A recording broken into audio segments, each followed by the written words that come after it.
And we are live. What a show lineup we have tonight, guys. Look what we have here. Arnold, we have Glenn from GB Shrimp, we have Horizon Fishkeeping with Dave, Mark Shelley Aquatics, and our very own Andrew from Aquarium Daily and the Here Fishy Fishy Show. Welcome, gentlemen. Welcome. Good to see y'all. And I don't know if anybody caught Mark's earlier live stream today. I had just woke up and I was a little bit upset. I got to tell you, Mark. I didn't know. If I'd have known, I would have set an alarm to see that, because I tell you what, that was great. Oh, I did it because, well, I ain't got a video ready, so I'll do one at my regular time. You know, sometimes it's just easier just to run a live. I mean, it is easier for me to run a live because I'm terrible at editing. Now, you guys do a great job with your editing. You and Dave and Arnold and Glenn, he did a fantastic video. He's done a few of them, but I'm terrible at videos, you know that. But something to work on. Something for me to work on. So, why don't we go ahead and start out and say hello to everybody in chat right quick before we get rolling here. We got a lot. I want to try and keep the stream today, guys, just to let you know ahead of time, to about an hour and a half, because I have some things happening here at the house today that I got to address. And so that we should be fine. Maybe hour and a half, maybe up to 2 hours maximum. But I'm going to try and contain it to that if we can. Jeff, I'll probably have to run about 4:30, a little after 4:30. Okay, so about an hour or so. Okay, that's about right. Yeah. All right, that's fine. Let's see here now. We're going to start. I know we had JT was the first one in the chat. I was the second one because I knew I was going to be running a little bit late, but at least I made it on time. And then we have Red Lasers in the house. Of course, we have our Arnold here. Yep. Shady Grady. Hello, Shady Grady. I'm getting a little bit of feedback somewhere. I'm not sure. Let's see here. Mr. Fishbird. Hey, welcome. Now, I seen him. Was that on the Discord, Arnold? I'm not sure. Mr. Fishburne, yeah. I'll just take a look. And he's also from the UK. Mm-hmm. Friend of mine. Oh, great. Oh, there you go. Well, welcome, Mr. Fishburne. Always good to see new people here. Now, and we have our Keith from Aquatic Fanatics UK. Fantastic planet tanks and dirt tanks. How you doing, mate? Good to see you. Mark Strollson from Australia. Hello, Mark. Good day to you. Great to see you, sir. If I'm missing anybody here, we have Small Time Tanks. Hey, Joe, how are you? William Jansen, hello. Inspector Gadget. Yeah, you got me. It's one gadget I can't go without right now. Otherwise, I wouldn't be able to see the chat on this phone. And we have Jimmy P. Hello. You listening in today? Good. Hello, Jimmy. Looking forward to your stream on Saturday. Yeah, he's going to start a stream back up on Saturday. If you could type in, what time is that going to be? You can let me know on West Coast, because I know we're 3 hours apart, Jimmy, but let us know in the chat what time that's going to be.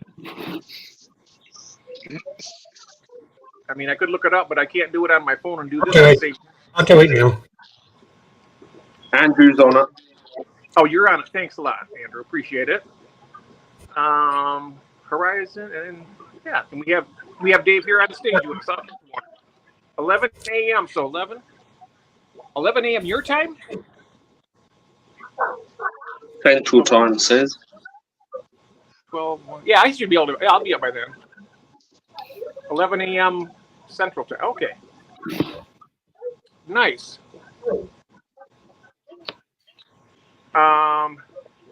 Aquatic Fanatic says I'm longtime sub of Mark Shelley. Yes. I'm behind actually a few videos that Mark's done, because I've been so busy with doing stuff around the house here that I got some catching up to do, but I'll catch up. I get some spare time here. Okay, I think we're caught up with chat now, it looks like, Arnold. Yep, you have, yeah. Nice.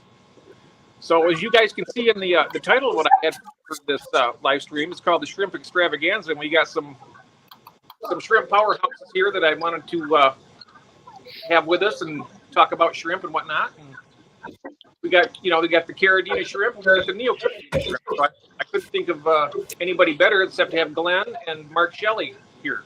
So, I don't know if you guys have any questions on the panel right away for these guys or not. But otherwise, we can go ahead and let them talk about their stuff. I think we should. I think we should let them talk about the breeding side of things and shrimp care and stuff like that. I think that'd be interesting. Yeah. Yeah. I know that Glenn. I spoke with Glenn yesterday. I remember Glenn. We were chatting, and you told me about all the tanks that you kept. I know you have isopods also. You have some jumping spiders and other enclosures and stuff, and on top of your shrimp. There's a video coming out shortly. I've been very productive. I've got 2 videos a week scheduled in up until August. So I'm quite ahead of myself just because of my health. If I can get ahead of myself, it's better to fall back and have a couple of weeks off. And I've still got videos to put out.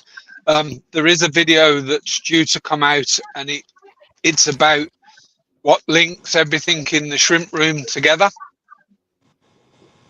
So they're not just random things that I've decided to keep. They're additional things that I've decided to keep. But there's a tenacious link between all of them, and I've got a video planned in that sort of links all of those together. I mean, isopods are crustaceans for want of a better explanation. They're land shrimp. The wood lice they're a crustacean. They're land shrimp. Yeah. As Shrimp are just an water example. bugs. So they are crustaceans. They're very closely related to. Yeah. Have you seen the aquatic isopods? Yes, the deep sea ones. Oh yeah. The freshwater isopods. I know Grant Eater has those. And I know they exist, but I haven't really looked into them before. Yeah, pretty much the same. Yeah. When I've done searches on the internet for certain things, I've come across deep sea isopods and stuff, but Yeah. never really investigated them. Yeah. I've So been I was like,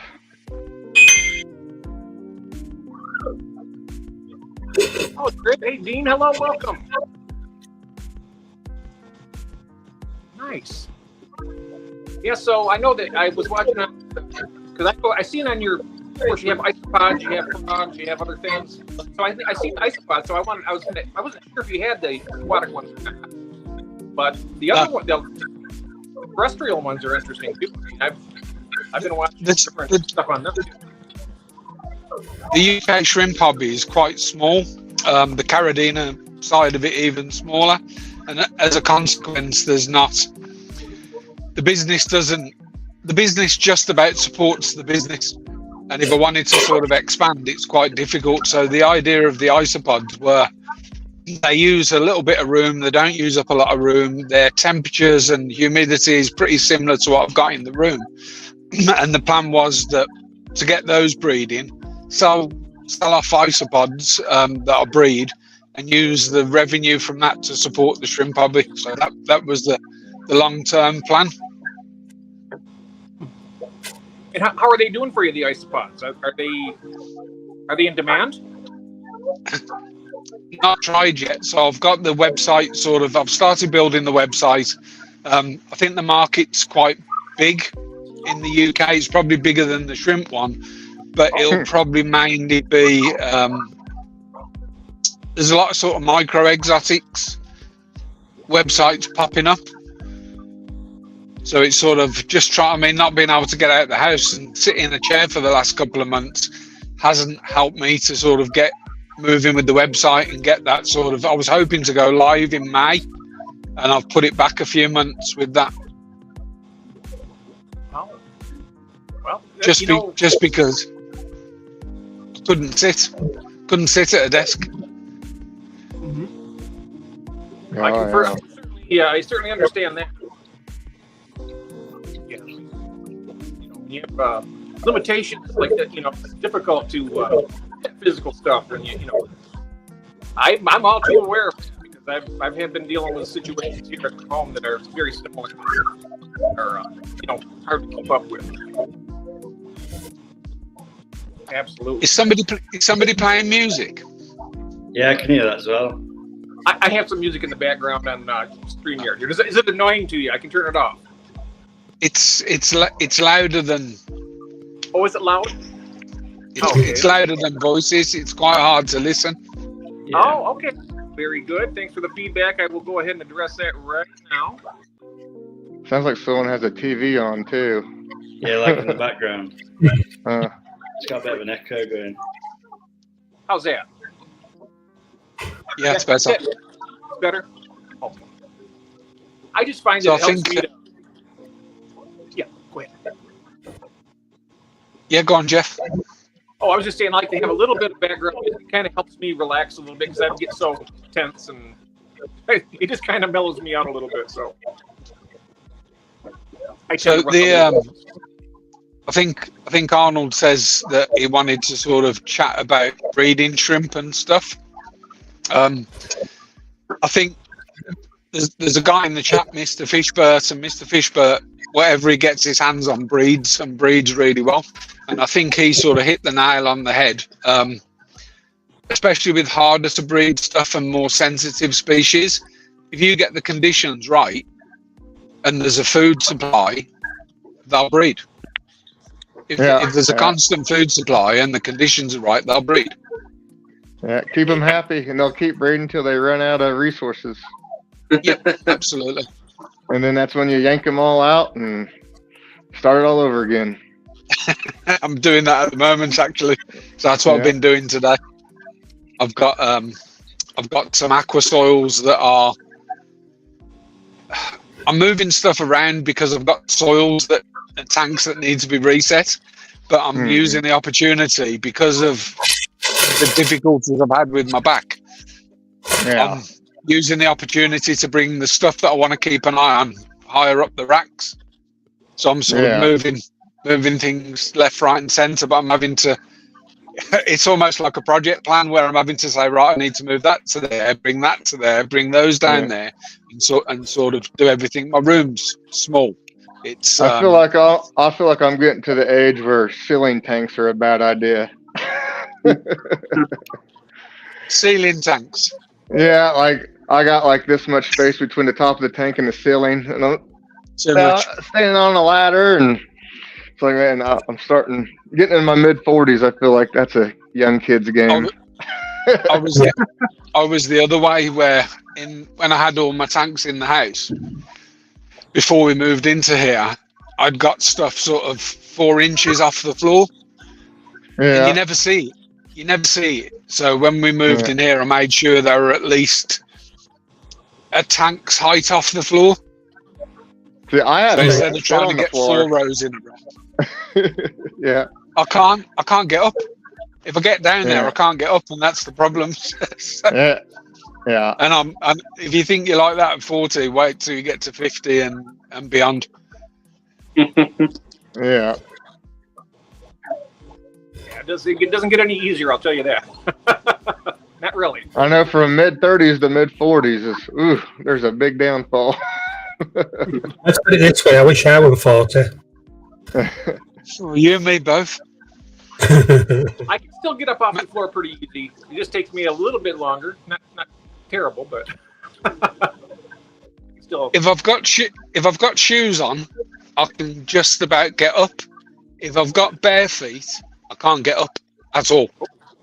Yeah. And it's to do with I fell down the stairs when my back first started playing up.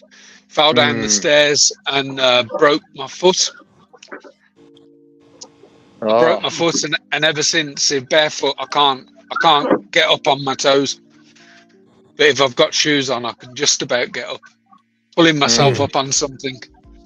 I used to be like that. I'm not too bad at the moment. I've got all this to look forward to by the looks of it. Well, fingers crossed, the last few days I've been relatively good.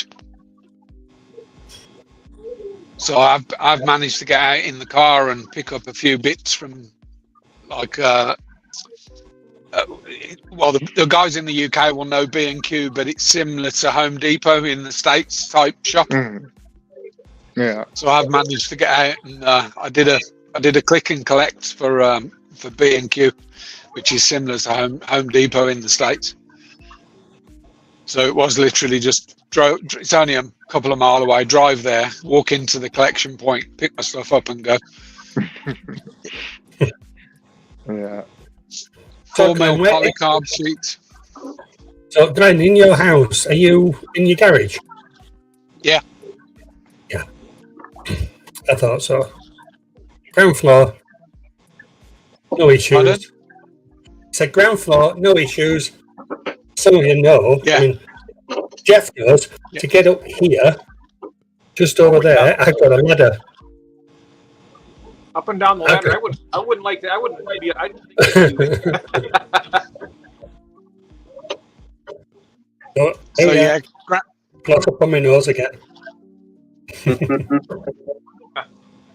ground floor, fully insulated. I wish I'd have insulated the floor because I've got a concrete floor. I wish I'd have insulated the floor, but what I've started doing is buying like rugs that have got like a hard rubber back, you know, like the entrance rugs where you go into blocks of offices and stuff like that.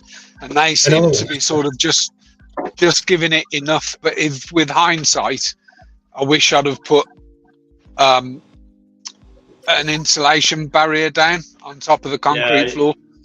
I use the, you know, like the wooden click floor. It looks like wood, but it's the UPVC plastic. And I put like that's what I've got in the house. Yeah. I put some thick roll insulation down. Mine's in a shed, but that seems to since I put that down, it holds the temperature a lot better. How are you heating? At the minute, I've just got like a thermostat plug, and I'm just using like a electric radiator and a fan heater. Yeah. So when the temperature drops below like 23 degrees Celsius, the fans kick in and take it up to about 26. See, shrimp pocket, you can get away with them a bit lower in temp. Yeah. So I'm actually on my second one. On a normal dry day, it's roughly about 22 now at this time of year. So this is my first fish room and my first summer with it. So I'm sort of finding out the temperatures, and I use like a portable AC unit, but it's a heat pump as well. Yeah. I was looking into them with a heat pump. To be honest, if you can afford it, get proper AC fitted that heats as well. Yeah. Because you can set a temperature and it'll either heat or cool. Whereas with the way I've done mine is you can connect it to Alexa and you can run routines, but I've never got it to do what I want to get it to do. And I've tried loads of times. So what I ended up doing was I bought some plugs that click in. I've got a video coming out on this as well, actually. But I bought some. They're called Tap. It's a company called Tapo. You can control it all. Yeah, I've got cameras. I've got lighting. I've got my pumps all connected, and I've got a humidity, a temperature and humidity sensor. And at the moment, I'm using it. So I'm only using it to cool in the summer and to heat in the winter, and there is no in between. So sort of autumn and winter, autumn and spring are a bit awkward. But I've got a dehumidifier as well, but it just kicks out enough heat that you can manage it. It'll manage to heat the room without having to use what's now set to cool, if that makes sense. Yeah, so mine's when I started the fish room, it's just basically a big shed.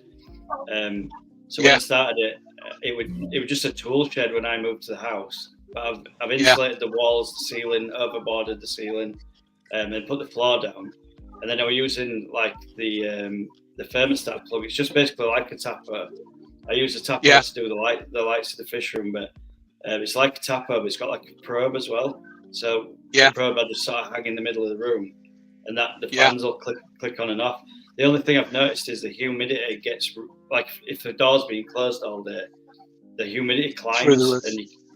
So I need a way. Oh, we spoke about it before, didn't we? Yeah. Pulling the. I mentioned it before. Yeah, pulling the humidity out. So that's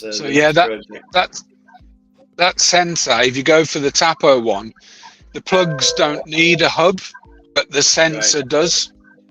So you have to. Your sensor's about 30 quid, but then you've got to buy the hub as well. Yeah. I mean, we have Tapo anyway in the house. It'd be something to look into. So that would be good, and just get it connected to an extractor. When the humidity goes over X, just get it to extract. Yeah, it just wants that sort of fresh air pulling through. That's the main. I mean, you can feel it's like being in Florida, doing like water change and stuff. It's absolutely boiling. You can't. It's unbearable. Like that, eh? Yeah. What heating the room to 23? What temp does that give you tanks? I'd say roughly about 21. But I have internal heaters in the tanks as well. I've got some corridors that I don't heat the tanks, so they're sitting about 20. I usually work in Fahrenheit, to be honest. Like most of the tanks that are not heated are about 72 Fahrenheit. So whatever that is in Celsius, about 20, see, I heat the room. I keep the room at 22, and I find that'll give me between, depending on what the ambient temperature is as well. That gives me between 20 and 21 at tank. But obviously, the stuff that's lower down is cooler than the stuff that's high up because I've got lighting as well. Yeah, I agree with that. So like when it's been like a really warm day and the fans haven't been on, but it's really humid inside. I mean, I've got like an old school thermometer on the wall, and I've seen that like nearly touching 30, and I've had to get the door open and trying to get air in. And so it's a bit of a definitely get that extractor set up. It just swings. It's either one way or the other. It's either like 17 degrees or 30. I need somewhere where it meets in the middle. You'll probably find that a really good fan. It depends how you want to do it, but you can get the cheap ones that like a shower fan that goes through the wall. Yeah. But you can also get they call them UFO fans. Yeah. That move a lot of air quickly. They're used in hydroponics and grow rooms and stuff. And you use that in ducting, and you'll put that in ducting, so you'll probably find that will move air quicker. But it's it's how your room is and where you could fit that and stuff. Yeah. It's something to think about. I'll have a look into that for sure. Yeah. All right, so I want to go around. Now you own shrimp also, Dave, right? You have shrimp in your fish room right now? I've just got some cherries. Yeah, shrimp's not my strong subject, I'll be honest. But yeah, I picked up some cherry shrimp just to sort of see how they got on, and now I started with, I think I had like 10, and now I've got 20 tanks full of them. So I think I've got about 400 now, maybe 500. That's about like with me. I started out with 10 blue dreams, and I got blue dream and Bloody Marys now. But I'm mostly just fish also. But every time I've got like it looked too busy, I just scoop some out and put them in another tank. And I've done that like for 20 odd tanks now, so quite busy with them. I tell you, they add a lot of interest to the aquarium, though. The shrimp, you got the fish, you got the little shrimps crawling around on the plants and the substrate and all over the decor. I love it. The only tank that they didn't survive in was a bigger tank. The Bozeman Eye rainbows were just sort of picking them off every time they saw one. So I don't think there's any in that tank anymore. But yeah, the bigger fish, they'll make a meal out of them for sure. And once they've worked out it's a food source, it doesn't matter how many you put in. Yeah, I think there was. I'll pick them off. Yeah, the cherries were they were babies in the tank, the cherry shrimp, and they found them first, And then once they started eating the babies, they'd noticed that the bigger ones were there and sort of just started picking them off every time they saw some. Then, so. And Arnold, you have shrimp as well in your tank. Yeah, I've got cherries, I've got Amanos, and I've got giant African fan shrimp. Ooh. So. Yeah, I've seen that. The giant African fan. They're interesting. Now, those you have to bring in salt water, or I know the Amanos you do in brackish water. Yeah, I've never tried to breed the giant African fan shrimp. My Amanos, they're carrying eggs, but I haven't got any spare tanks at the moment for any breeding of Amanos. Your brackish tank with your pipefish. My pipefish, they're marine now, so. They're what? So they're in marine water now. My pipefish. The difficulty with the Amano is you have to do things on certain days. So once the larvae hatch, you've got to sort of introduce them to brackish, and then at certain salinities on certain days, and then once they're sort of matured, move them back. Yeah, and step back down to the fresh water. Yeah, and apparent. I don't think anyone's ever managed. I think a couple of people have managed to breed a few, but I think dependent on the source of where the Amanos were caught, it's different from every location. So the salinity is totally different from every location where they caught. So it's mad difficult from what I've heard. I've never tried. I've never was talking to Jeff earlier. The only thing I've ever managed to get from freshwater to salts is black mollies back in the 90s. And that's how we used to cycle tanks. If we didn't use live rock, that's how we used to cycle marine tanks. We'd buy half a dozen mollies, acclimatise them to salt water, and we'd fish in cycle a tank with mollies. Sad but true. Mm-hmm. I know when I used to keep mollies and always salted the crap out of them because they were always sick all the time when I was a kid. Every time they'd come in at the stores, they'd always get sick, and I'd just salt them, and that'd cure them. But you'd have to put a lot of salt in. Mine are in complete fresh water. I know I use a lot of the like crushed coral. They like a higher pH. I know that. So I keep my pH in the high 7s to low 8s. They love it. A lot of the live bears are good with salt though. I mean, I've got like the Lemia perugias, and I generally put a little bit of salt in their tank as well, and they're fine. So, and guppies can take the salt as well. Yeah, guppies too. Yeah. Yeah, you can just put tablespoonfuls in the Lemia perugias, and they just take it. So, because when I quarantine live bears, I always just put like a tablespoon, a couple of tablespoons of salt in. Before they go into my main tanks. Yeah. Clears up a lot of their bacterial issues and stuff.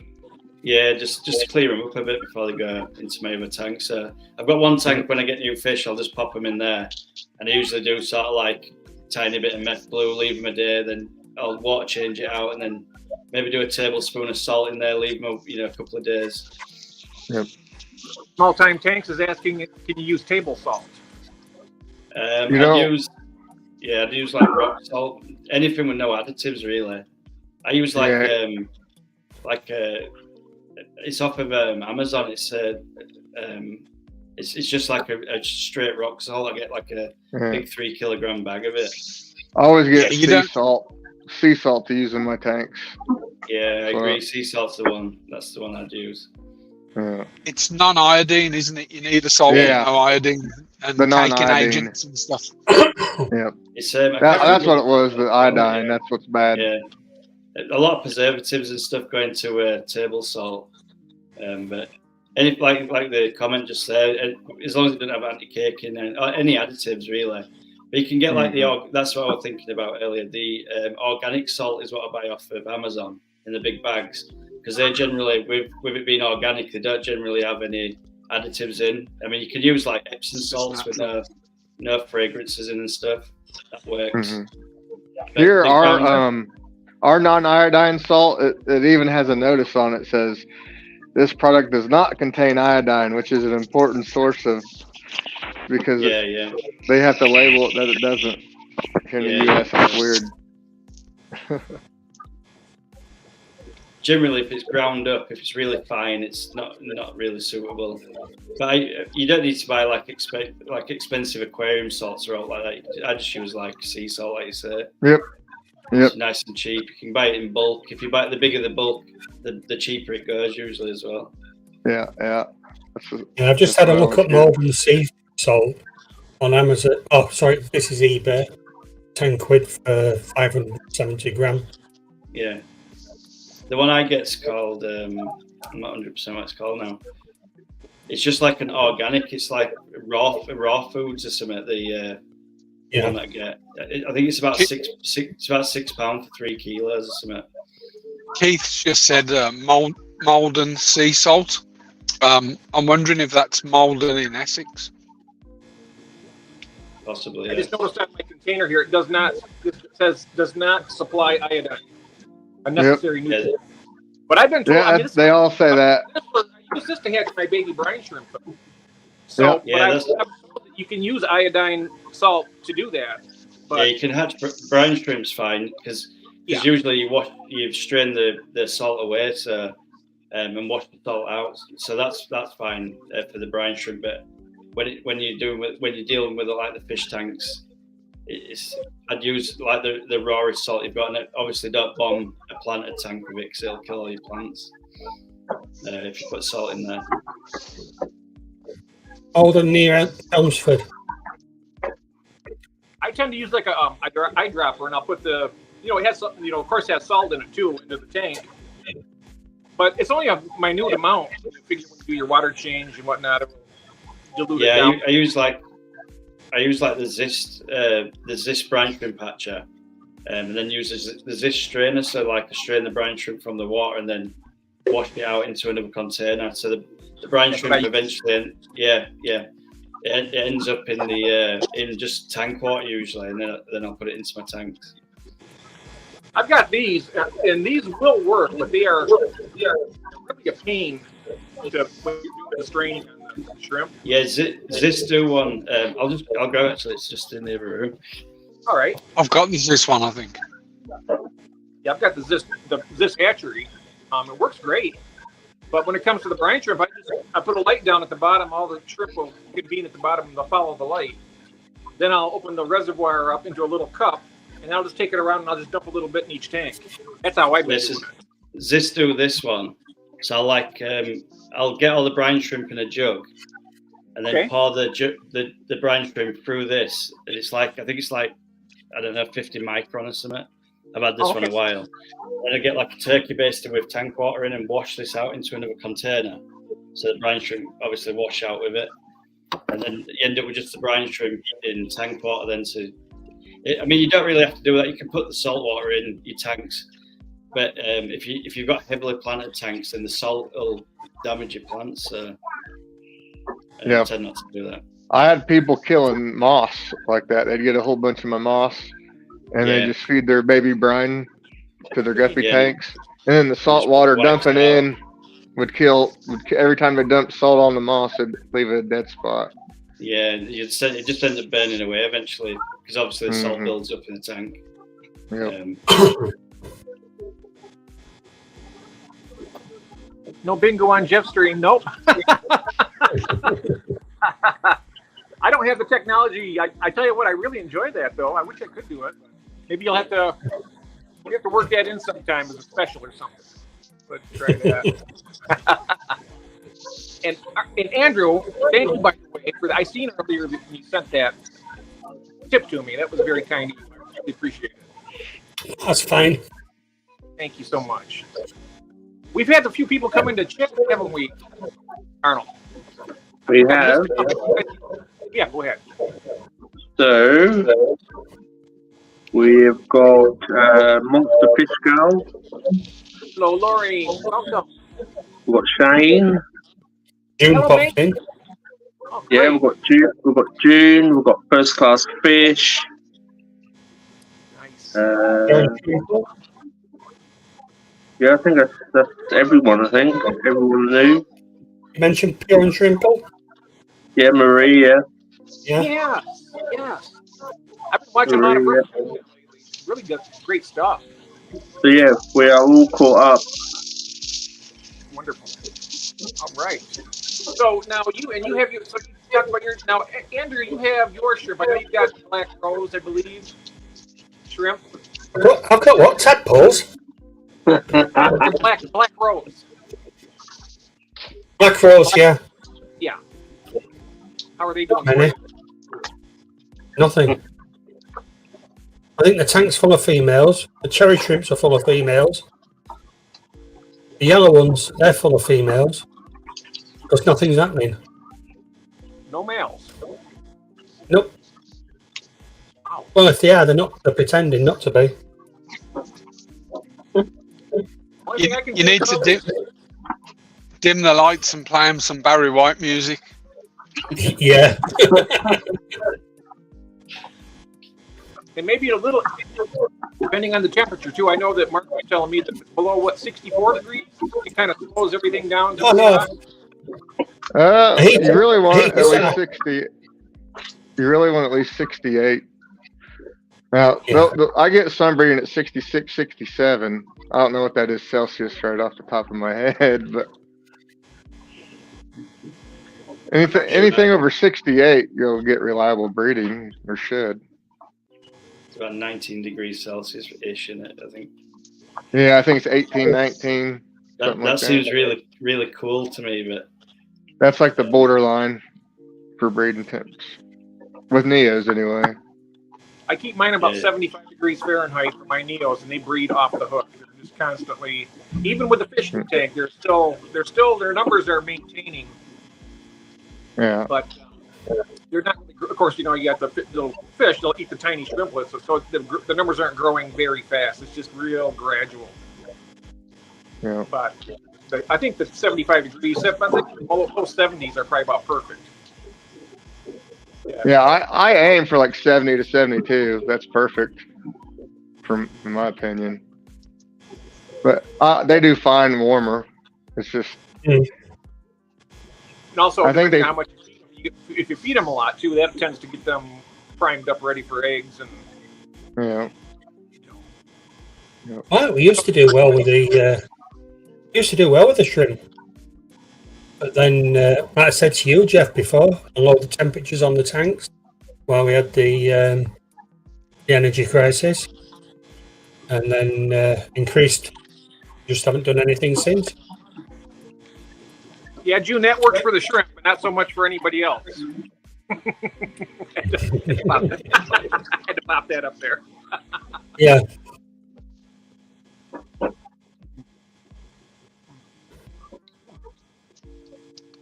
But we'll get there. I want Mark Shelley to tell us how to get Neos in tubs. Yes, that's what I want. What do you mean, how to get them out? It's going to be a lot of catching. A lot of catching. Big nets, big swipes.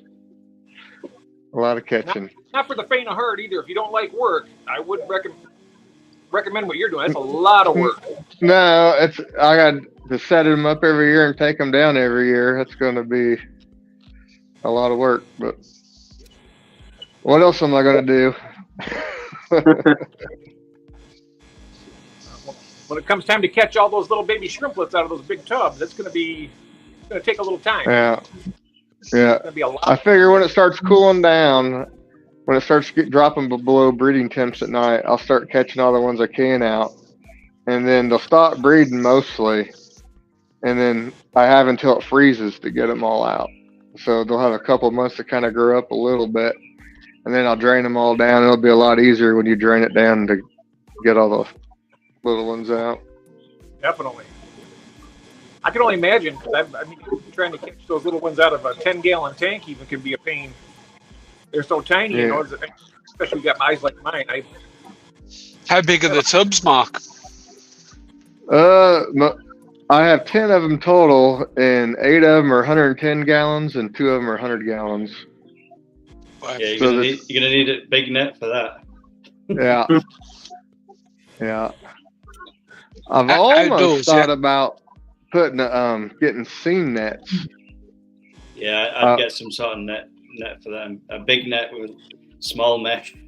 Just one scoop and they're out. a giant, you know. Yeah. Have to go through and meticulously pick all the algae and plants and rocks and stuff out. Then you get a great big huge fine mesh net and that'll probably get like 80. That'll probably get 90% of them, but then you got to spend the next 10 hours getting the last 10%. Just siphon them. Siphon them through a net. What was that? Something about siphoning them through a net. Oh, yeah, that's an option too. I've done that before in tanks I've reset. And that actually does make sense because they're bare bottom and there's no substrate. So I can just siphon. Siphon them in through a net in a bucket through a net. I have to hire a kid. I have to pay one of my kids to help me do that, I imagine. As the tub empties, you can put something under one end of it, so everything sort of washes down and you end up with a corner. Yeah. Yeah, that's what I planned on doing for the final clean out. I'm gonna catch all I can with the net in like April, or not April, God. But in I'm glad my wife's not watching this. I can hear her now. No, you're not putting tubs in the garden. Because I did think about doing a rice fish pond. And trying to overwinter them, just like a half barrel or something, and keep it shaded, and maybe drop a few neos in there and see how they get on through winter. And I bet you in the UK, I bet you'd have pretty good luck with them year round. I have a handful that live mild. Yeah, I have a continental winter. I get really hot in the summer and really cold in the winter. And I put a greenhouse cover over my pond, and I had a handful of shrimp live all winter. And we were talking like negative 15 Fahrenheit, which is probably what, negative 30 Celsius, 36 Celsius, negative. And they survived as long as you keep that water from freezing. Yeah, they can survive. I mean, I'm sure a lot of them didn't make it, but there's enough of them that made it all winter. Yeah. What's everyone's favourite neo? I can answer that. So someone's just asked the question. At the moment, it would have to be my green jades that I've literally just got a dozen of, and I've got them in a small tank trying to build a little bit of a colony, and then I'll move them into a larger tank. But they're high grade. Oh yeah. Let me know when you've got some available. Yeah, I think there's about 13 or 14 of them. I have seen babies, but I don't know how well they survived. Yeah, so I'd be interested in green jades. The thing with green jades is you got to call. Yeah, and I found that I had some velvets. In front of that tank. You were forever sat in front of the tank, just constantly. You had to be culling it 24/7 with the blues. And I buy fire reds from somebody in Derby, and now I'm back in the car. I can actually go and collect them. So I'm pretty much out of them, the fire reds. But it's not worth me breeding them. I can get them at the right money, and if I need 500, I can go and get 500 at the right money to sell. I'll concentrate mainly on Caradina, but the jades I do want to try and work on, because I'm starting from a really good starting point. There's a guy over in Birmingham, UK, obviously not Birmingham, Alabama, and I had some yellow golden backs that bred true you hardly ever had to take anything out of there from a coal perspective. Maybe the odd 1 in 100. Yeah. They've bred really, really true. But I found the blues you were constantly working with. Yeah. Sorry, I'm going to have go ahead and continue on, gentlemen. I got to step out for about 20 minutes. I got someone come to the house, and then I will deal with that, and then I'll be back. No worries. For you. Continue on. You're fine. Okay. Thank you very much. Thanks, Jeff. I find greens are even worse than the blues, in my experience, by a lot. Possibly, but blues are a pain for sure. Do you separate out your grades into different tanks, or do you keep them together and just pick out what you need when you need them? I set a certain threshold and then just pull everything that falls below that in my big tanks. But then my project tanks, I pull everything out and set out like the best dozen. Like I'll do a dozen, let them breed out for 6 months, and I'll have like 500 shrimp, and I'll pull everything else but the best dozen. And then the best ones, then the rest of those, I'll go to a certain level, and those will go into sales tanks, and then the rest the ones that just ain't good enough, will go in the Skittles tank, my mixed tank. And I sell those off. What size project tanks do you use? My project tanks are 20 gallons, and my big tanks are 40 gallon and 75 and the 100-gallon tubs. Yeah. Everything in here is 50 liters or lower, so 10 gallon. Yeah. 10 gallon or smaller. Yeah. It takes a lot of $2 to $5 Neos to make a living at. Yeah, it's I'm not at the point yet where I do sell a few shrimp, but I'm not selling many. But the Carradina hobby is quite small in the UK. I want to go down the route of trying to breed for specific genetic traits in the Carradina. So I'm sort of just starting my journey on that. Moving stuff around in order to start that. So I've got some 5 gallons that are that'll be used to select literally 3 or 4 shrimp to breed from for specific traits, and then see what dominant trait comes through, and then work out from there where I want to go with that, which is obviously different to Neo, but yep. So, I got. So just changing the subject a little bit, and also while Jeff's away, where did you all? Because obviously the three of you are very much into keeping shrimp. But what got you into that? You know, how long have you been? You know. Well, I've been hardcore. It's one of those questions that we always ask the people that sort of like that are in the keep tropical or marine or whatever. And like for me, you know, keeping tropical fish, I started when I was a kid. I think Arnold was the same. You were very young. Yep. But with shrimp, I don't know. You see, shrimp, I think, are more a recent thing compared to sort of like tropical fish. So yeah, I mean, so for you, Glenn, I mean, when you got into the hobby, shrimp would have been about, I would have thought. Yeah. So for me, what I've been into fish keeping for years, since I was 16, 17 maybe. Worked in the industry. I've kept pretty much everything tropical, cichlids, community. I've kept reef aquaria. I've kept discus. I've probably done most things. Never African cichlids though. I've never done Babuna and stuff like that. But and we've always had a tank in the house. The tank needed replacing. So we stripped it down. I went and bought something. Wanted to plant it. Was looking at.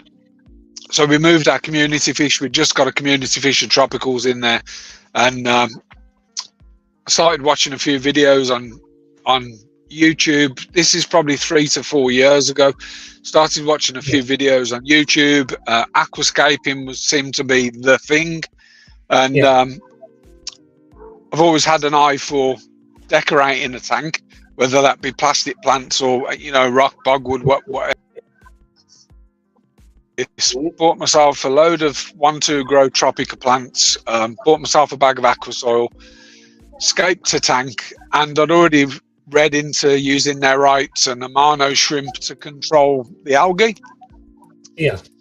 So I'm going to swear in the UK here. Pets at Home were selling amano shrimp. So Pets at Home are, Pets at Home are a little bit like Petco in the US. And I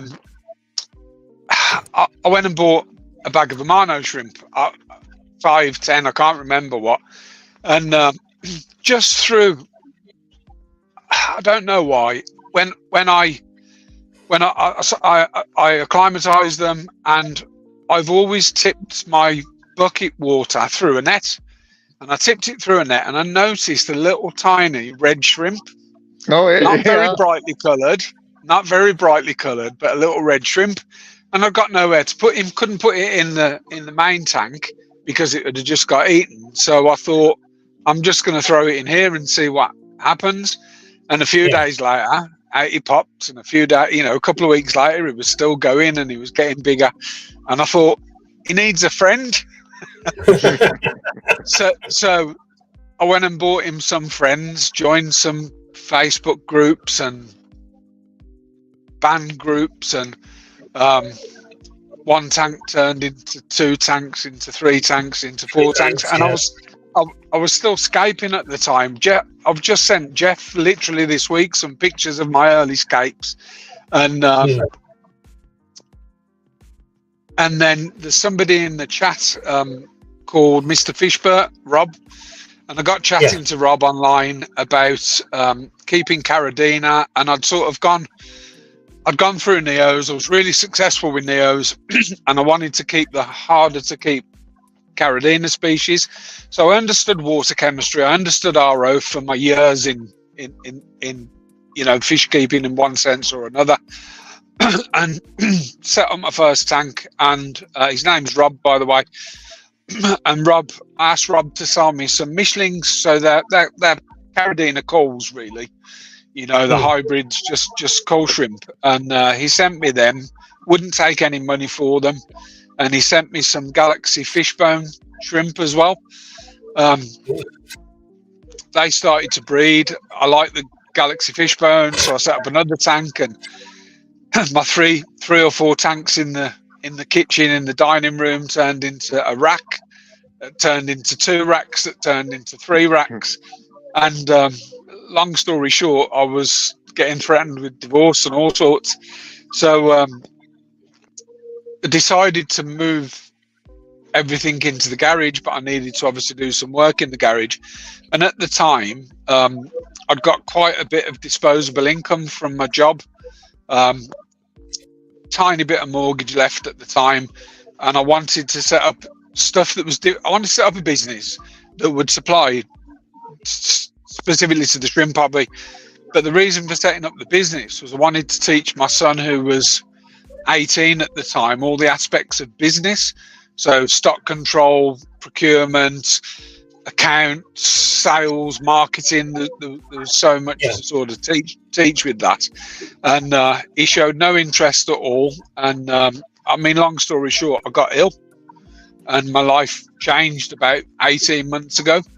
So, this is probably the longest I've sat in any of the videos you guys have seen me on, because my back's been just in agony. And I've sort of all of a sudden now I've had to run the business, whereas I could just throw my own personal money at the business as a director's loan.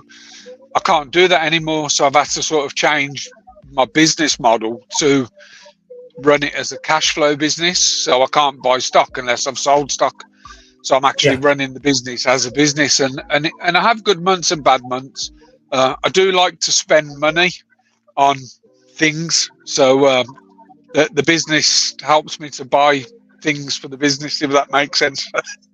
Mm. So yeah, that's me. I set up my first aquascape and accidentally got a cherry shrimp in the net. And that started it all. And here I am, garage and 23 tanks and 4 spiders and about 25 isopod tubs and 2 terrariums. And so the shrimp that you've got, then, are you a member of any shrimp clubs? Obviously, no. So I take it. I don't even know if there are any in the UK. So my next question was, obviously, you've got a quality shrimp. You want to show it. There's obviously nowhere in the UK where you can show it. No. So there was always an idea and a plan that if we could get shrimp competition, as in events, going in the UK, I think that would open up the market to a wider audience, and then you'd start to get some quality into the UK. You know, and one of the difficult things is if you import from sort of Southeast Asia, Singapore, Taiwan, places like that, the type of high-grade shrimp that you'll import, no one will pay that in the UK for them. No one will pay 50, 100, 200 pound a shrimp. You might get the odd one person, but because there's no competition, people keep them as pets and as a hobby, and because there's no competition, you're never going to strive to increase and get better and better shrimp in the UK because people won't invest the money in it. I mean, that's very similar with the tropical fish in the UK. I mean, I don't know if you remember, but there used to be a big one at Doncaster. It used to be Doncaster Racecourse. It used to have a big show, which was the Yorkshire Aquatics Association. Rob might, because Rob's from Hull. Yeah, but Rob's based in Hull. Yeah, but there's nothing really in the UK except for the local clubs now with regards to, you know, fish shows. And I know there's there's one coming up. I think it's September time down Coventry area. That's side somewhere down that way. I think. Yeah, I can't remember. The Aqua one, yeah. I got some trade tickets to. I can't remember what the show was. It was supposed to be last autumn, I think it was. It was in Telford. That might have been Aqua something. Telford, yeah. And it got cancelled. So, and I never found out why. But we had sort of. It's this year. But it was supposed to be sort of like springtime, and then it got put back again. But I think is it on again? Yeah. I'll have to look into that because I got an email previously if I wanted VIP trade tickets. So go on the first couple of days as trade. And I've got tickets to go, and I've not heard anything since that it's been redone. Is it still at Telford? Yeah. I'll have to look into that. Now that I'm in Telford's 45 minutes from me in the car. Yeah. So I'm quite close to Telford. There's nothing near me in Yorkshire as far as like clubs. No.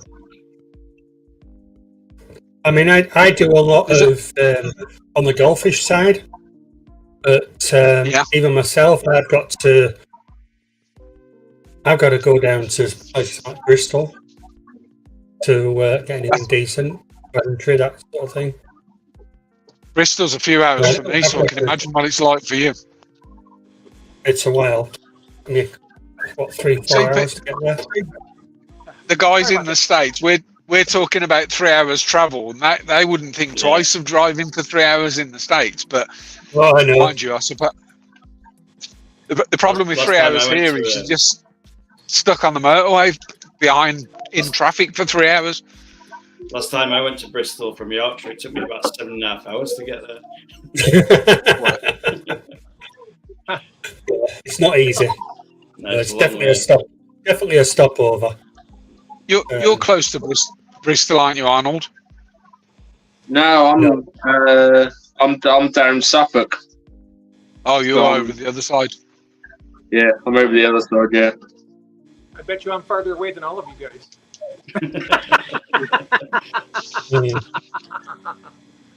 Sorry about that. I had things I had to deal with upstairs. And, thanks for. I see Mark. Mark left. Mark Shelley left.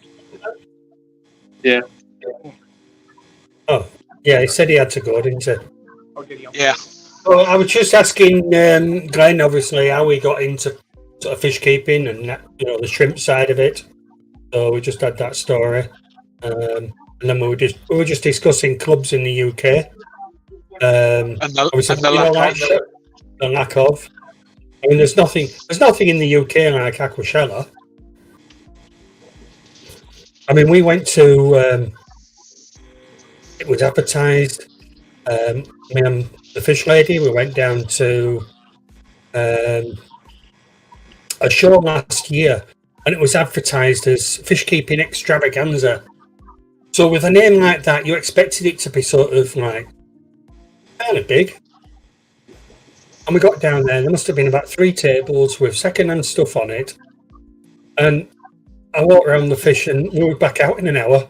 We'd driven all that way down to it. We were promising of retail people that we would be there, and they just weren't. And I was so unimpressed that I think I actually, I possibly complained or moaned somewhere about it. But what it did do, it put us. I thought, well, we're down here, might as well go see some local fish stores. So we looked at one. And this is Derbyshire. So we went and we had a look at one, and we ended up at Derbyshire Koi. And we had a look around there, but it was listed as Derbyshire Koi and Tropical. But because of the pandemic, they'd basically given up on the tropical side, and then predominantly just Koi. But we went to another place, and that was just tank after tank after tank after tank. And they are a well-known place, but I can't tell you the name of them. I'll have to have a look. Derbyshire. Yeah. Wharf Aquatics. Yes, it was. Yeah. Yeah. Yeah, I've not been, but it's supposed to be a fantastic place. There's another tank after tank. There's another place I really fancied going, and they're really big into the scaping, and it's on the name escapes me, but they're I've got a feeling that I want to say Wigan, but I don't think it is Wigan. It's not Pier Aquatics. There's a Horizon Aquatics. I can see the front of the unit, but then they've got a massive scaping section and nano fish section. So it could be Horizon, but the name escapes me. If I think of it, I'll shout it out. Like I'll just burst it out in the middle of someone else's conversation. I mean, we do seem to have plenty of LFS about. But, I mean, I'm quite lucky. I've got Maiden and Aquatic. I've got Pets at Home, which are fairly close, but I'd never go to. And then I've got 2 local. Some of them are okay. Yeah. And then and another one I've never been to as well. And that's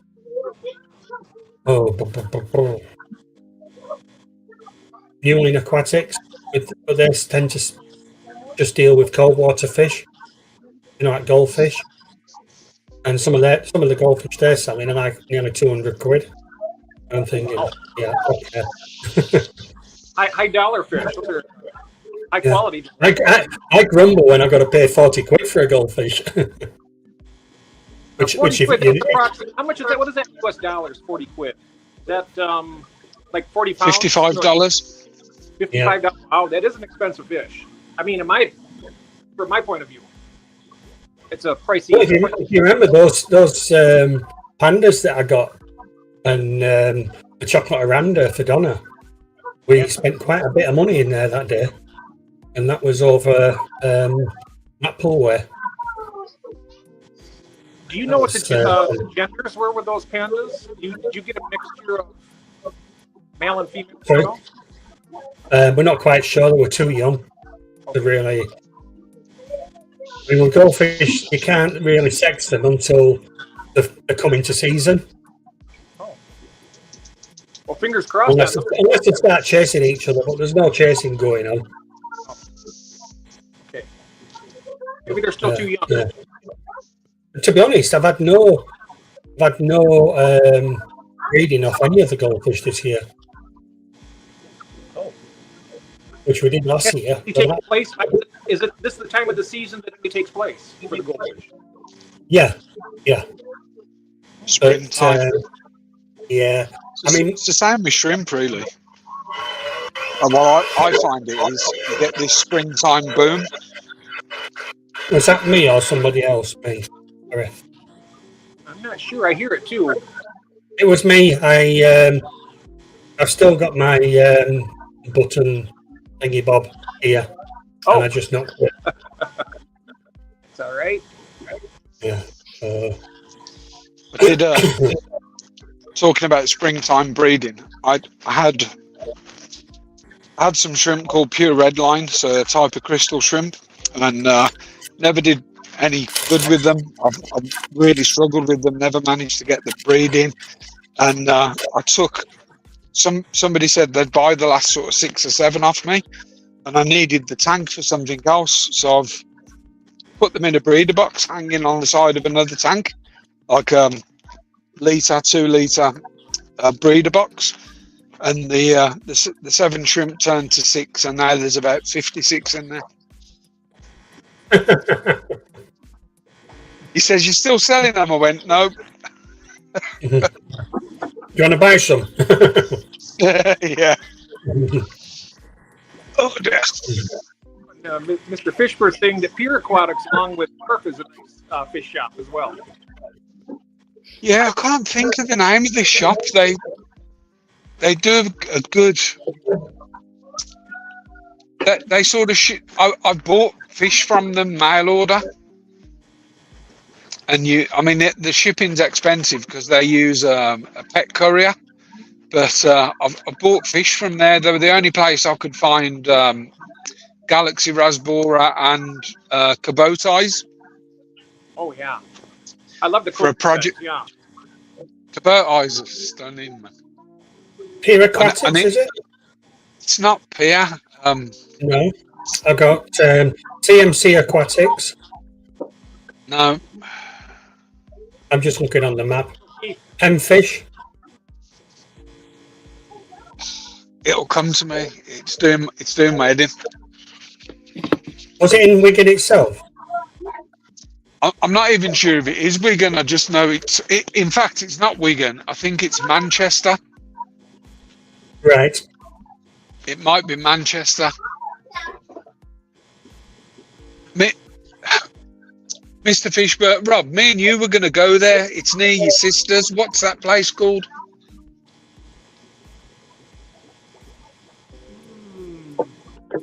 Urmston.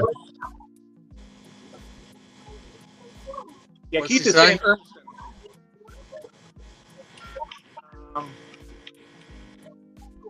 Urmston Aquatics.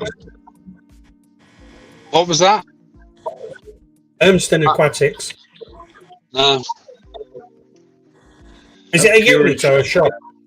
Pure and Shrimp Aquarium Gardens. Ah. No. That's going to really bug me. It's going to really bug me. Somebody's asked a question. On average, how long do shrimp live? 2 years. Yeah, I'd say that's about right. Yeah, 2 years. Life cycle's about 2 years. Same as a jumping spider, if you're lucky. Right. Oh, this is really going to do my head in. So, we were going to do a visit there. Just put I can see. I can see the shop. I can picture the shop in my head. I watched the fish tour of it, the fish shop tour on YouTube ages ago, and it's near Rob's in Hull, and we were going to meet there. It's up near Manchester somewhere, or between Manchester, Liverpool, that way. And oh man, Right, I've got Urban Jungle, Manchester Pets and Aquatics, Aquaria, which is near Oldham. There's Swell UK, which they're the manufacturers or the equipment sellers. Urmston Aquatics, which we mentioned. might be Premier Aquatics. Premier or Pier? Yeah. Yeah, Premier Aquatics. Yeah, Premier. Pier and Yeah, Fine- Premier. Pier and Finest are more fish oriented. Yeah, Finest are over. They're further over. This is it's around. I think it's Premier Aquatics around Manchester somewhere.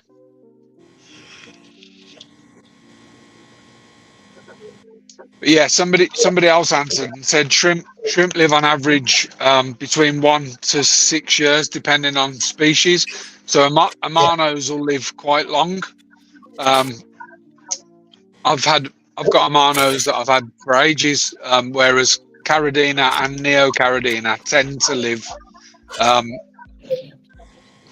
up to 2 years or about 2 years on average. I think it was Premier.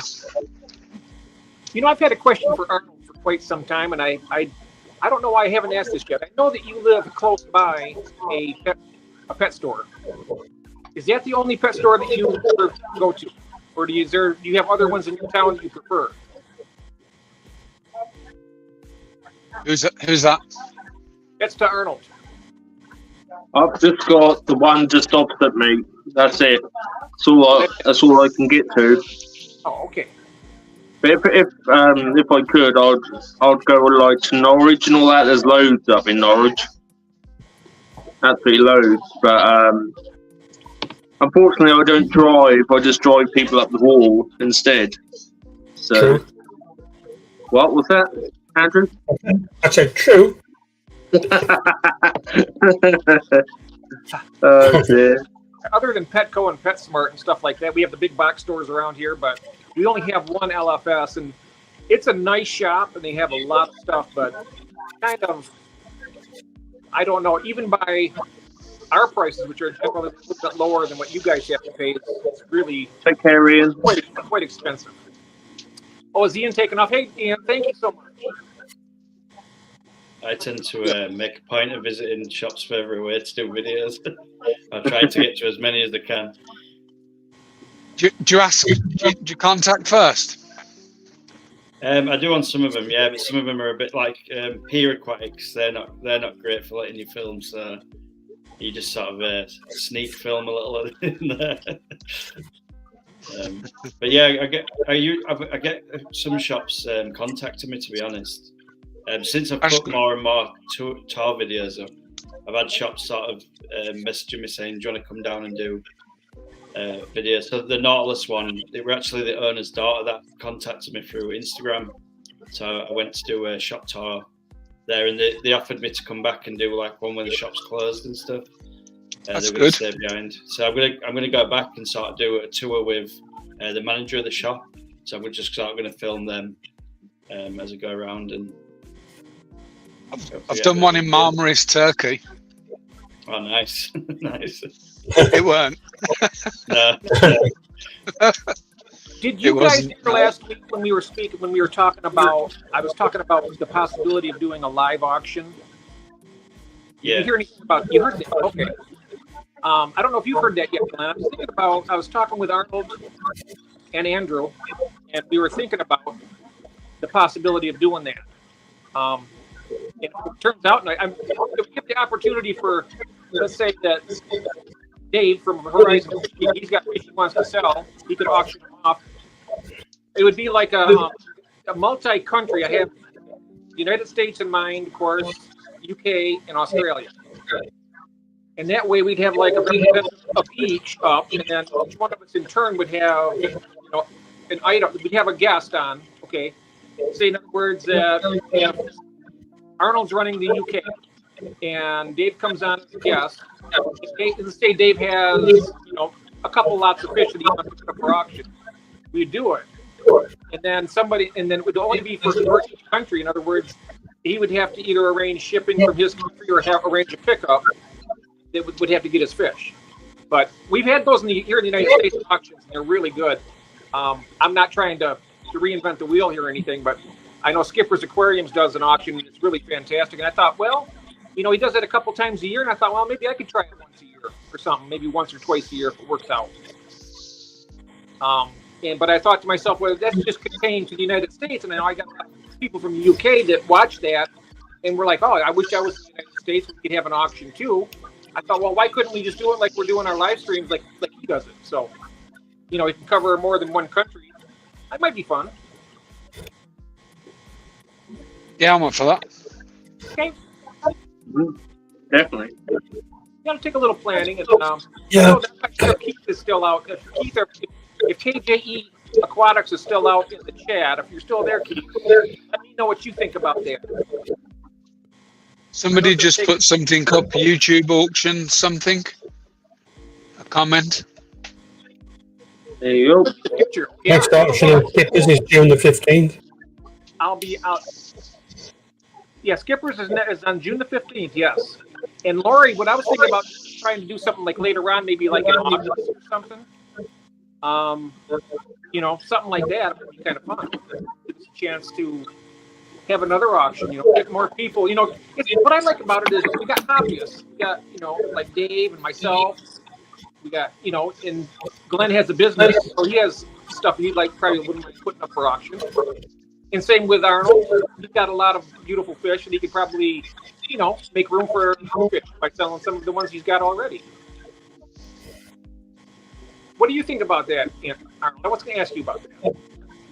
I'm just having a look now to see what we could use to manage it. Okay, because what they normally do, I'm just going to go ahead and just experiment for just a second, guys. Bear with me. I'm going to do this, and I think it's this. And then hold on, and I do the layout. Is it this? Yeah, there we go.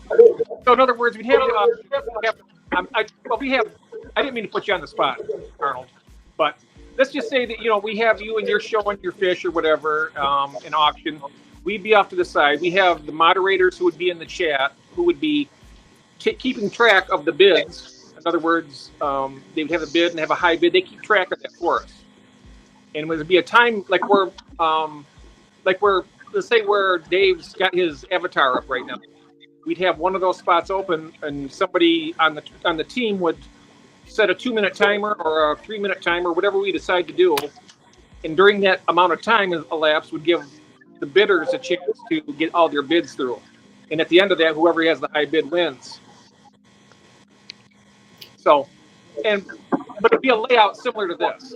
We're off to the side. We have the guest on presenting his fish, and then people would bid on it, and then make payment arrangements to the person who sells it, you'd sell them to. But yeah, I thought it would be. I thought that would be kind of fun to take you off the.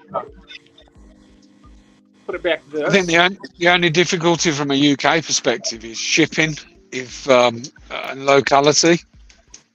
Yeah. Because shipping's really expensive. You have to use a pet license courier. Okay. But invertebrates you can send through the normal postal system. So it works for shrimp. I'm not sure how well it would work for fish. I know that most of the fish that get sold on the auction are usually the smaller types. Generally, there could be some large fish, but generally it's like guppies or or live bears, different types. You can't send them through the post. Oh, we send them through the post all the time. Yeah, we're not allowed. We're not allowed to. But do they like scan for them and make sure what's inside? Yeah. I mean, I'm not telling you to try and go against the law, but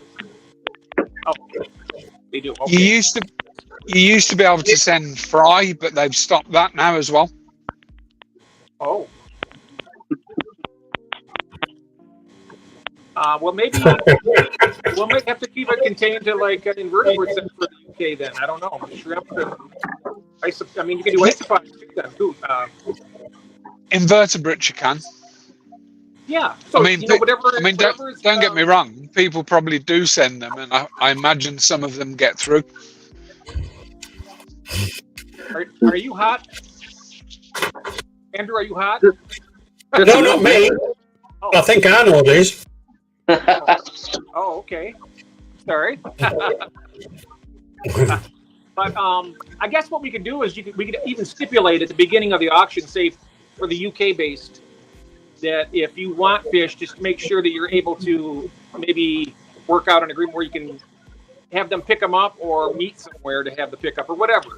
I know in the United States it's not that big of a deal because we can ship. I usually ship priority, which is 1 to 4 days. Yeah, I do that with shrimp anyway. Yeah, that's how I ship. I ship everything that we fish, shrimp, everything goes priority. Next day, 1 p.m. guaranteed. Yeah, I give I do give a live arrival guarantee on my stuff too. When with a priority, I know some people here will only do the live arrival guarantee if it's overnight, but I give my live arrival guarantee with everything I send. So I did have my last. It wasn't an order. It was a gift to a friend. I sent him some firemouth cichlids, some black mollies, and some blue star endlers and pleco. And one of the mollies bag popped on the way. So, but it was a gift. So it wasn't something I had to do that. Do I have a license? I do have a business license. That way, because I report my earnings with the IRS, Internal Revenue Service. So I do have a DBA, which is doing business as, and then my LLC will be coming pretty soon. But I can't do business directly from my home. It has to be all through the post. I can't have people coming to my home to pick up even. So it has to be all through the mail for me. If I had a commercial piece of property, I could do it there, but I'd need a lot more tanks than what I have right now. And this is just basically more like. It's a shame because when you do have the room there to do a lot more. Oh, I do. I do have a lot of room. I just. Someone's got a microphone that's crackling. Yeah, here's something. I'm not sure if it's my phone. It could be. Just mute yourself for a second. Yeah, I'll mute myself. It's Jeff. Yeah. Yep. I'm back on. Yeah, we're just crackling a little bit. Okay. Yeah, this phone is. Let me. Knackered. Try it out. No, it's fine now. Okay. All right. So, what time do we have here, guys? I know I stepped out for a while. It's 5 to 10 in the UK. 5 to 10, so it's 5 to 5 in the United States. That's an hour and a half that we've been going. So, it's as I mentioned at the beginning. I'm sorry that I had to step out, but I had some crucial things here at the house I had to deal with, and I appreciate you guys covering. I want to let Glenn and Dave know this isn't the norm for the stream. I'm usually a little better prepared. I usually watch them. Well, I have been of late. Yeah. So I'm new to Jeff Pelham Aquatic, so probably a month, I think. But I've watched the Triple A's religiously for the last few weeks. Oh, thank you. Yeah. Well, we'll hopefully see you around here a lot more. That would be nice. I'll be here. Just a quick question, Jeff, before you disappear. Are you on Saturday? Sure, I would love to be on Saturday. Okay, good. But before that's set in stone, when we're finished here, I'll talk to Kathy because I got to check with her and see what her schedule is like. Also, No, that's fine, mate. And I'll get back with you on that. But I'm all for it. That sounds good to me. Mhm. Have you got a stream on Saturday? Is there a Saturday stream then? Yeah, I do a Saturday stream called Aquarium Daily, Here Fishy. And I'll have it's more game based. So we have a quiz, general knowledge quiz, some fishy questions in there sometimes. That'll be good. Game bingo in there. Feature for Arnold here. I got this for Arnold as a token of my appreciation to him. And then every now and then we have Arnold's nan. Yeah, shaking him up. Is she there right now? I'll get the link off Keith or Jeff. Is she with you right now? Is she there? Oh wow! But I've added this elements for you, Arnold. You can see that right there. Thank you, Jeff. Thank you. We're doing one on Monday, the 20-something of June. I think it's 2 weeks Monday, and it's myself and Mr. Fishbert, and we put a poll in the group in the Facebook group about what people, we sort of put a few options and allowed people to put options, and the one that won it was Carradina for beginners. So I've put a bit of a list together of discussion points and what's needed and what isn't needed, and me and Mr. Fishbert are gonna go over that. So that's a live, I think it's 7 p.m. UK time on 2 weeks Monday, and we're splitting it into 2 lives. I haven't scheduled the second one in yet, but it's just talking about people that have sort of kept shrimp and want to step into the soft water species, the more sensitive soft water species, going over the absolutes and just talking about how we've found things and what we'd suggest is a must and what's a nice to have, and sort of go over parameters. But we've actually, I think there's about 15 discussion points, and I might be optimistic of trying to do it in 2 streams, but we'll see if we can get it. Some of them are quite quick, some of them are quick fire. So what's the Facebook group called? What's what, sorry? What's the Facebook group called? UK Shrimp Fanatics, I think. And in brackets, GB Shrimp. Okay. It's like the businesses. I set the group up and sponsored the group, and I changed the name to GB. I put in brackets GB Shrimp so people know it's us type thing. But it's growing. I think we're close to. Close to 1,000 members. That's 13 here. Wrong group. 924 members you've got, mate. I've just joined. You can reject me if you want. I'll one of the admins will probably just accept it. If you've answered the questions, I'll accept you. If you haven't answered the questions, I'll reject you. But I only saw one question. I think there's one and agree to group rules. I think there's one question. You declined me. Have they declined you? Your request to join UK Shrimp Fanatics was automatically declined based on criteria. Did not agree to the group rules. Oh, I'll go back and do it again. I think I've never tried to join it, but we've got something set up on there where you've got to scroll down to click on the tick box. If you have no profile picture or your Facebook account is under 3 months old, it automatically rejects. Yeah, no. Might be a month actually. I mean, might be a month. As we get to know people, we pre-approve their posts and stuff. But until we know people, we hold everything for I think there's 4 of us on admin, and Gavin, one of the lads on admin. Yeah, put it in chat for you. If his phone pings, he's on it straight away. Even if he's at work, he'll my phone pings and I go to look at it and he's already done it. Yeah. So I just leave him to it most times. Hey, Sarah. Shenanigans. Yep. Yeah. So, that's Nan's channel. Yeah.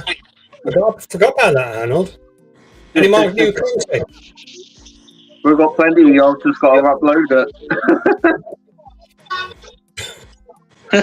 Thank you, man. I'm just going through all the lists, just kind of catching up a little bit. Not that you're doing a great job. I'm just trying to take part and help out a little bit. I'm Glenn Andrew. I'm Glenn Andrew in that group, but my name is Glenn Andrew. My surname's not Andrew. But I was going to do that. Andrew Glenn Andrew. Back and forth. Because we have Andrew my surname's Barber, hence GB, and B for B shrimp. There was loads of reasons why we chose GB. My son's name Ben, so it was Glenn and Ben, and obviously the shrimp that we keep are B shrimp, or a lot of them we keep are called B shrimp, or derivatives of B shrimp. So GB shrimp just made sense. GB Great Britain, Glenn Ben, Glenn Barber. There was loads. That was actually a feature that I was going to use because of your name being Glenn Andrew, and we have Andrew. I'm silly that way when it comes to names and words. So, yeah, me too. And I've got a normal Facebook account, and the one that I use mostly is Glenn Andrew. And I avoid all the idiots that from my past, and it's just easier to be not found. It's easier to not be found sometimes. Well, I closed my personal Facebook, and I just have this one now. Yeah, it's Sarah, we're going to be doing an online auction here in August. I'm not sure exactly when. We may be doing one sooner. I'm not sure. We're going to be talking about that after me and Andrew and Arnold are going to be talking about that, setting up the time. I'm not sure. We have to all decide on what day would be best, but I know that I've seen you on some of the auctions watching some of the stuff, and that might be kind of fun. I didn't mean to jump in there like that, guys, but I haven't seen Sarah in so long. I just had to bring her up. It's always great to see her. Everybody, in fact, see everybody. And Ian, good to see you, Ian. You got a question? Atkins Nature Aquarium. GB Shrimp and Aquatics Limited. Yeah, that's me. I've been on the website looking around. You haven't found it? I have. Hey, I put it in chat for you. Excellent. Well, thank you very much. I'm looking at the clearance section at the moment. Oh, there's plenty in that. Well, you gentlemen, gentlemen, carry on. I have to. My time is very limited today, unfortunately. Normally, it's not so, but I'm going to go ahead and step up. You guys, thank you so much. Continue on and enjoy yourself. Okay. Yeah, I'm going to call it a night as well, guys. Yeah, and me. Or should we just call it? Okay. All right. I was going to say, I don't want to stop it so early. If you guys are enjoying, we're all enjoying the conversation. I wish I could stay longer, but I can't. That's what the problem is today. It's just I didn't realize exactly what all the issues are. I've just realised I'm sitting in the dark apart from the light above me.